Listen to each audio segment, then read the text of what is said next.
नमस्ते। कक्षा 8 प्रश्न संख्या 106 पाठ 13 के अभ्यास कार्य में है। कविता से अनुप्रास अलंकार के दो अन्य उदाहरण छाटिए। अनुप्रास अलंकार वह होता है जिसमें एक ही वर्ण की आवृत्ति होती है तथा उसका अर्थ बराबर निकलता रहता है। वैसे साधारण रूप से तो तरणि तनुजा तट तमाल तरुवर बहुछाए, लेकिन कविता के हिसाब से हमारे यहाँ वही लोग जो जग में सदियों तक पूछे जाते हैं, इसमें जा की आवृत्ति हुई है।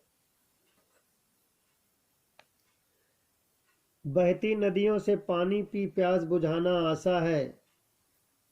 प्रस्तुत पंक्ति में पा पानी में, पी में पा प्यास में पा होने के कारण इसमें अनुप्रास अलंकार है।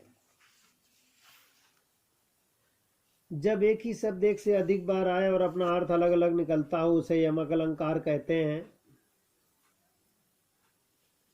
जैसे कायर दल भी दल लेते हैं। दल समूह पत्ता, दल माने कुचलना। निम्नलिखित पंक्तियों में यमक अलंकार वाले अंश को रेखांकित करना। वहां सभी जन भजन कर रहे, पूजा करती पूजा। प्रस्तुत अलंकार में पूजा पूजा दो बार आया है। पहली पूजा का अर्थ है लड़की और दूसरी पूजा का अर्थ है किसी भी देवता के लिए उसके सम्मान सूचक उसकी अर्चना करना या वंदना करना। खा में है तीन बेर खाती थी वे तीन बेर खाती है। प्रस्तुत उदाहरण में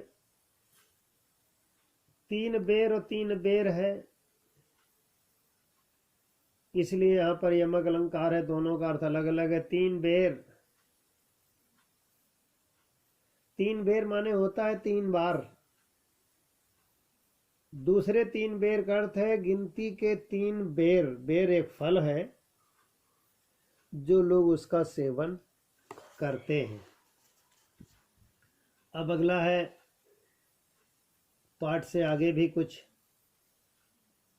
जानकारियां जीवन में आवश्यक हैं। इसमें एक राजा भरत के नाम पर हमारे देश का नाम भारतवर्ष पड़ा, इसका अवलोकन किया गया है। प्राचीन काल में एक राजा था दुष्यंत। दुष्यंत और शकुंतला के पुत्र का नाम था भरत। हमारे यहाँ भरत नाम पर तीन लोग हुए हैं।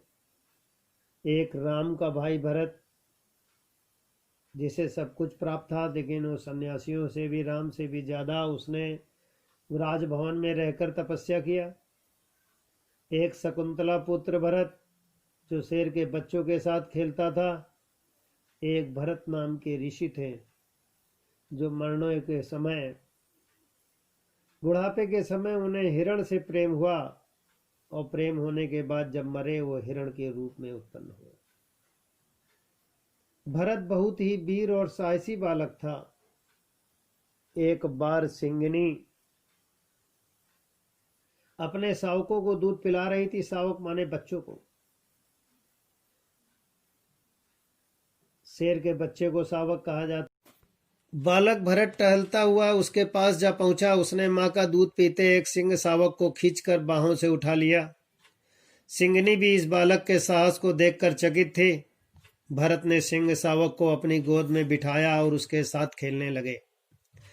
उसने उसका मुंह खोलते हुए कहा, अरे भाई थोड़ा सा मुंह तो खोलो, मैं तुम्हारे दांत गिनना चाहता हूं। प्रश्न 106 में पाठ आगे से में प्रश्न बनता है, प्राचीन काल में राजा का नाम क्या था? शकुंतला के पुत्र के नाम क्या था? तीसरा प्रश्न है, शेरनी क्या कर रही थी? चौथा प्रश्न है, कौन बालक शेर के बच्चों से कह रहा था, अरे भाई मुंह तो खोलो। ये सब विद्यार्थी प्रश्नोत्तर लिखेंगे याद भी करेंगे। यही भरत आगे चलकर एक प्रतापी राजा हुआ। कहा जाता है कि उसी के नाम से हमारे देश का नाम भारतवर्ष पड़ा। यह कहानी कालिदास के संस्कृत नाटक अभिज्ञान शाकुंतलम के 6 अंक में है। पुस्तकालय से इसे बच्चे प्राप्त कर लें और पढ़ें तो इसे पूरा आनंद आएगा।